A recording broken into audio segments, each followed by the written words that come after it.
The city never slowed down, not for sirens, not for screams, and certainly not for a woman who collapsed at a bus stop with a newborn in her arms. It was just past 7 a.m. when the world turned its back on her. Commuters flooded the sidewalks, their eyes locked on their phones, their coffee cups, or anywhere but her. Some slowed, none stopped. On the cracked sidewalk of a bustling downtown corner, she crumpled, her hospital bracelet still clinging to her wrist, her hair matted to her face with sweat, the baby crying weakly against her trembling chest. Her name was Mariam. 24, alone, exhausted, and now a mother. Less than 12 hours earlier, she had given birth in a cold maternity ward with no family to hold her hand. Her pregnancy had been a secret, her boyfriend had disappeared when she told him the news, and her parents had hung up on her the night she reached out for help. They said she had shamed them. The shame now weighed more than the bundle in her arms. Mariam had been discharged too early, but the hospital had done all it could for someone without insurance, without support. She left with a diaper bag, 2 aspirin, and a paper with numbers. For shelters, most of which were full, she had planned to walk to one across town. That plan collapsed with her knees on the pavement. The concrete scraped her skin. Her vision blurred. Hunger twisted inside her like a blade. But her arms never loosened around her baby. Please, she whispered into the blur of legs around her. Someone, please. No one even looked. Her body slumped forward. The baby's cry grew weaker, more frantic, but it was swallowed by the roar of the city. A couple walked past and stared, then picked up their pace. A man in a suit hesitated, then turned away. Then a car rolled up, not flashy, but clean, sleek, black. The door opened, and from it stepped a tall man with silver at his temples, wearing a charcoal coat. He paused, staring down at the scene like he couldn't believe it. Then he moved fast. He dropped to one knee, gently placing his hand on Mariam's back, steadying her before she collapsed completely. Miss. Are you okay? I've got you, he said, voice calm but firm. She stirred faintly, trying to clutch the baby tighter. Don't touch her, my baby, she whispered. He nodded. I won't, you're both safe, I promise. Carefully, he slid one arm under her shoulders, another under her knees.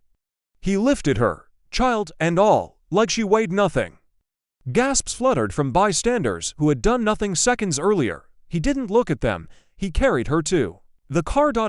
She tried to fight it, but her limbs had long given up. Who are you? She asked weakly. My name's Elias, you can rest now. The baby whimpered. Mariam blacked out.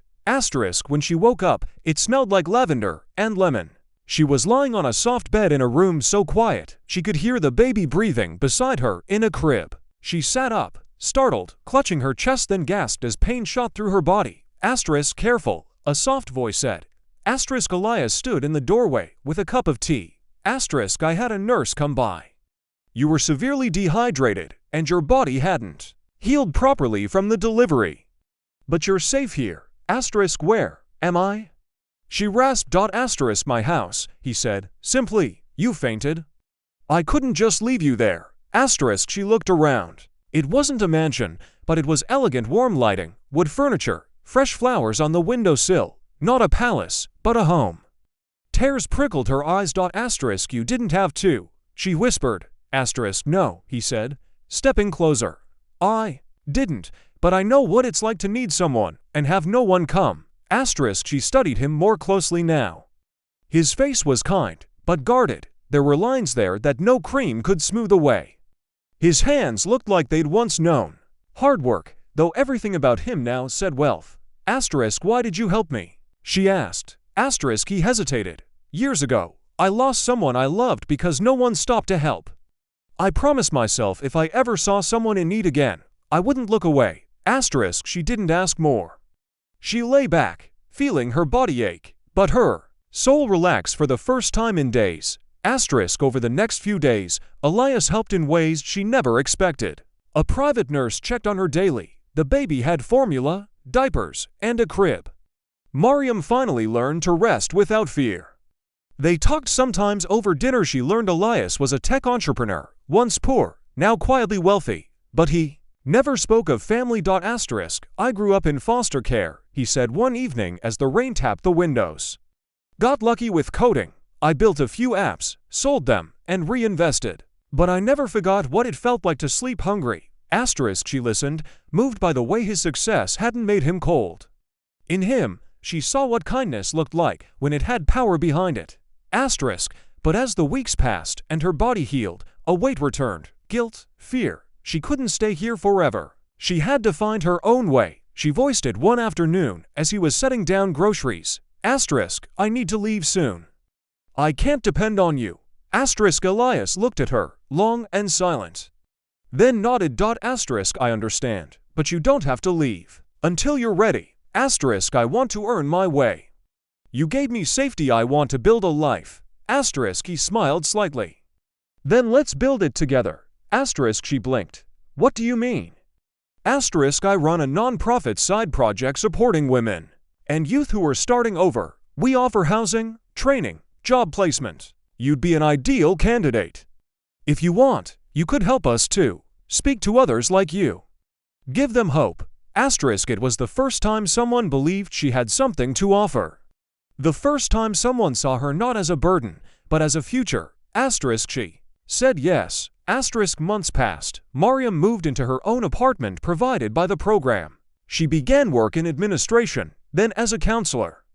She stood in front of rooms full of scared, broken women, telling them her story, how she had been discarded on the street and lifted not just by a man, but by kindness. Her daughter, Lena, grew strong and bright. Elias visited often, helping babysit, encouraging Mariam, cheering her on as she bloomed. One day, after a seminar, Mariam asked him, "Why did you really stop that day? What made you get out of the car?" He looked at her for a long moment. Because when I saw you holding that baby and still trying to stand, I saw someone stronger than most people ever meet. And because once, I prayed that someone would help. My sister. No one did. I couldn't fail you too. Her heart clenched. Your sister. He nodded. 16. Pregnant. Alone. She died in an alley.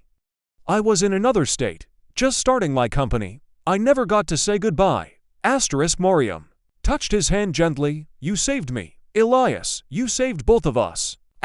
He smiled then. Truly smiled. No, Mariam, you saved yourself.